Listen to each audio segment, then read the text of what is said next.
Wow, I am officially back in love with West Ham again.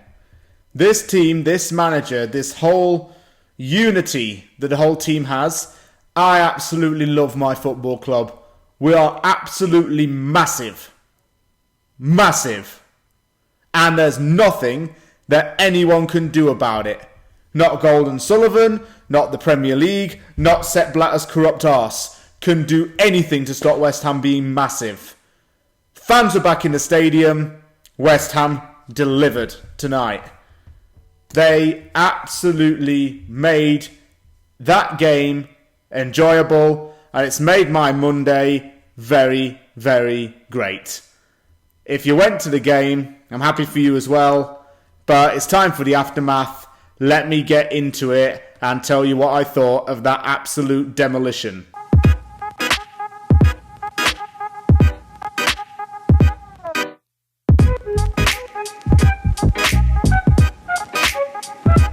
I just want to say one thing to West Ham about this game. Fox hunting's illegal in the UK, but you still went and did it, and you beat the Foxes 4-1.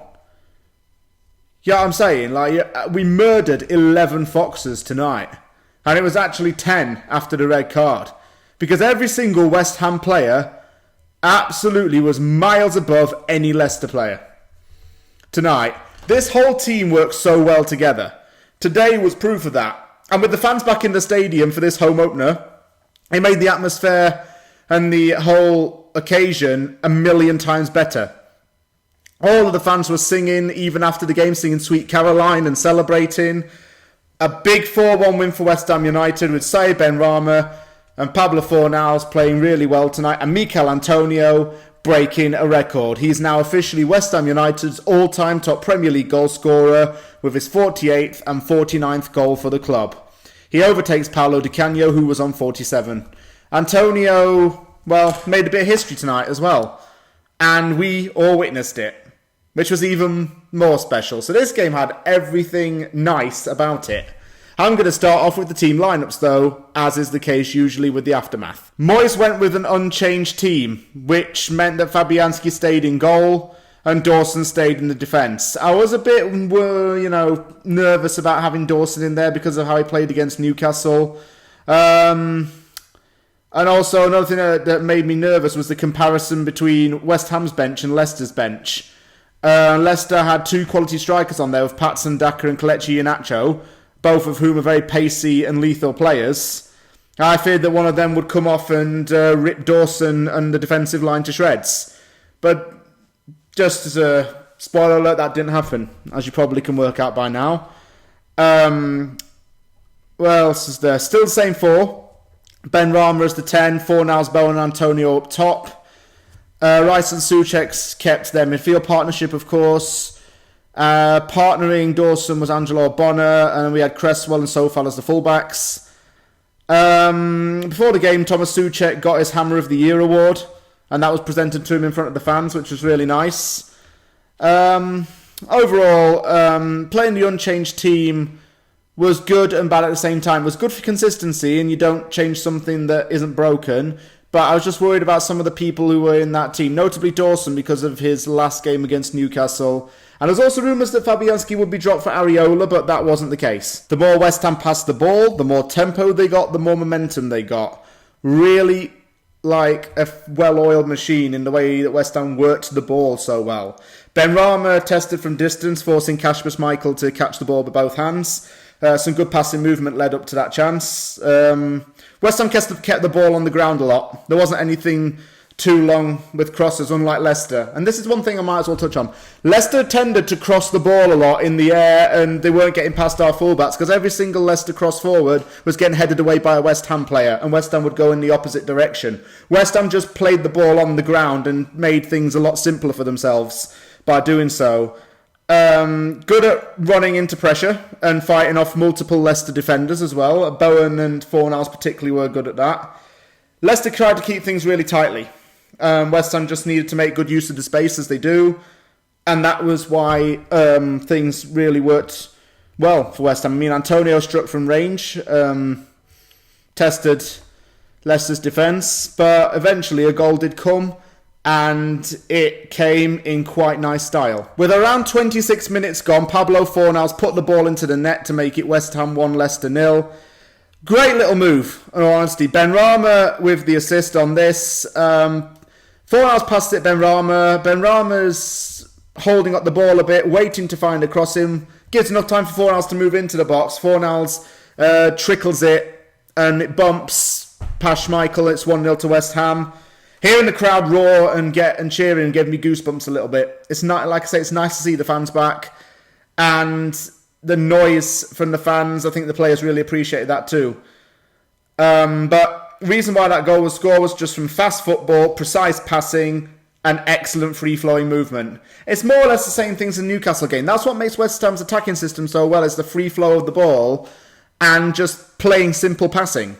And that's what really penetrated Leicester's defence. The simple passing and getting into space, and players trying to be either within line of a Leicester defender or trying to get the overlap. Souček came close with a header that went wide, but it was still looking really good. There was more tempo, more energy from the West Ham players.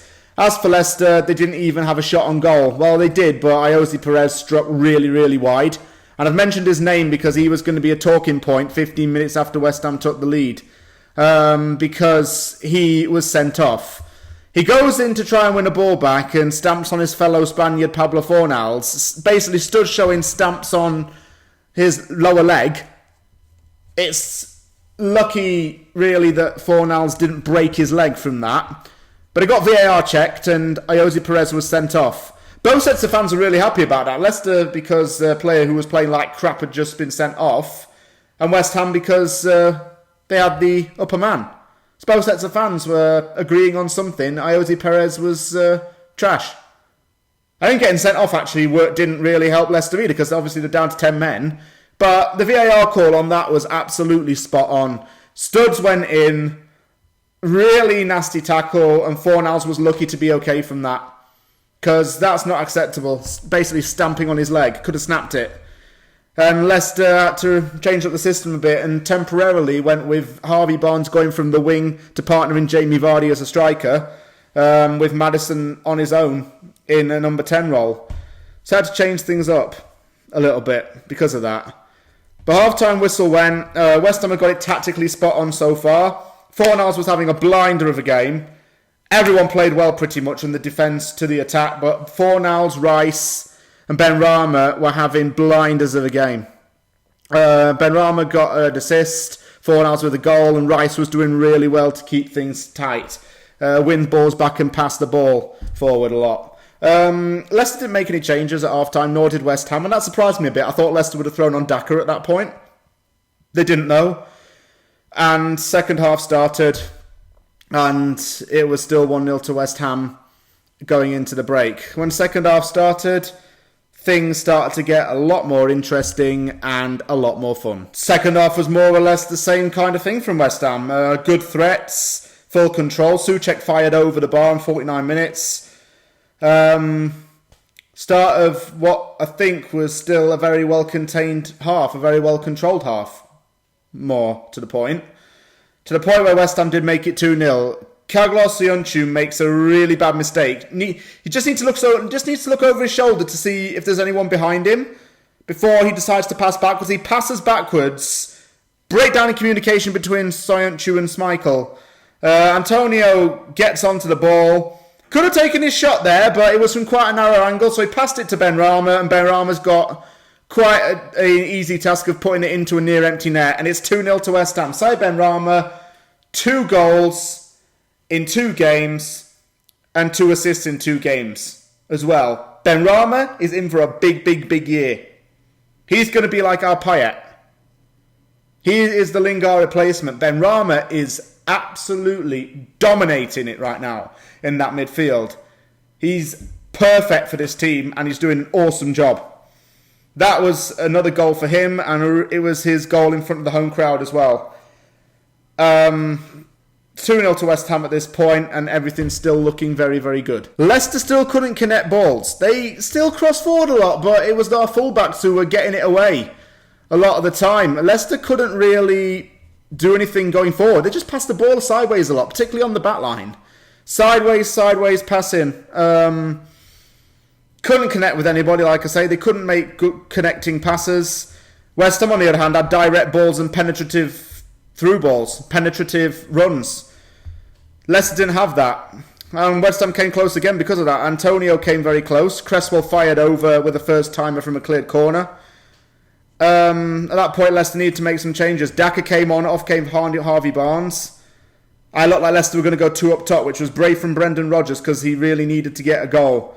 And a goal did come. Bit scrappy, but Yori Tielemans scored for Leicester on 70 minutes. Cresswell tries to clear the ball. It bounces off of him into the path of Tielemans, and he puts it past Fabianski. A bit of a poor goal to concede, but it made things a little bit more interesting at the time. 2-1, deficit halved. Game was back on as far as Leicester were concerned.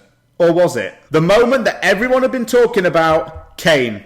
Michail Antonio got his name in the history books and became West Ham's all-time leading Premier League goal scorer. Scored from a turn and a shot that Michail didn't really react to. Got it into the bottom corner. The whole stadium erupted when Antonio scored that. And his celebration as well. He goes to the cardboard cutout and lifts it up in the air. Like something out of Dirty Dancing, although that's not the film. I believe it's called Save the Last Dance. He had to explain what it was in Sky Sports News. But man, Michail Antonio has done it all. He's dressed up as a snowman and crashed his Lamborghini on Christmas Day. He's done the Simpsons celebration where he's ran around in the circle. He's bantered about the size of his you-know-what on Instagram. Man, he's just a funny guy. He's also an absolute legend on the pitch as well. Michail Antonio is now officially a West Ham legend because of what he did in this game. No ifs, no buts. He broke a record, okay? Did it. Best 7 million we ever spent to sign him back in 2015. From someone who's played right back, wing back, and every other position bar goalkeeper. So 3-1 West Ham. Can it get better? Yeah, it can. It was 4-1. Vladimir Sofal crossing to the box. Antonio oversteps his touch a little bit, but gets his foot back on the ball, trickles it past Michail. 4-1 to West Ham. Michail Antonio is now going to get 50 goals this season. At this rate, he's going to... Well, no, not 50 goals this season. I mean, that would be like Messi numbers, but he's going to get his 50th Premier League goal. Actually, I do apologise. Can dream, though. That's amazing, really. Just the whole team. 8 goals scored in 2 games. Absolute dominance from this whole team from start to finish. And the fans loved it. I could tell. I loved it watching it at home. Everyone was loving that. Everyone was loving how dominant that performance was. And obviously the game was killed off at this point. West Ham just made a couple of subs to pass the time. Benrahma came off, on came Mark Noble. Michail Antonio came off to a round of applause with Andrei Yarmolenko coming on.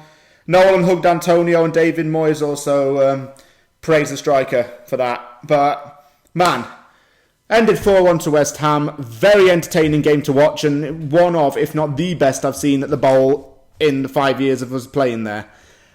What a game. I can't really find the words to describe it. It was just so amazing. This team is amazing. These players are amazing. They care. They fight for the badge. They turn up week in, week out. And they put in 100% effort. We say that David Moyes faffs around the transfer window because he wants to find the right players and players who are committed. He has committed players in that team. Every single one of those players deserves to wear that badge right now because they are putting in the graft. Beating Leicester 4-1. Leicester are a tough team. We know that they had a really good transfer window. They filled every position with quality. They're one of the best teams now in the country because they make Champions League football and European football consistently. West Ham handed it to Leicester. Yeah, you can argue that the red card helped, but even before that, West Ham were absolutely in control. Long may this continue. When we play Palace this Saturday, I expect more of the same. That's not an easy game, and I'm not going to sit here and jump the gun and say it's going to be easy, but we can look forward to the future now with this team and these players. Really, really good. I'm really starting to fall in love with West Ham again. Thank you, David Moyes. Thank you, players. Thank you very much for watching The Aftermath. If you liked the video, hit the like button and don't forget to subscribe for more content. I've got Off the Press to do this week, as well as the preview for the Crystal Palace game and my quick reaction to the Europa League draw, which is coming this Friday. Thanks very much for watching. Take care, and I'll see you all soon.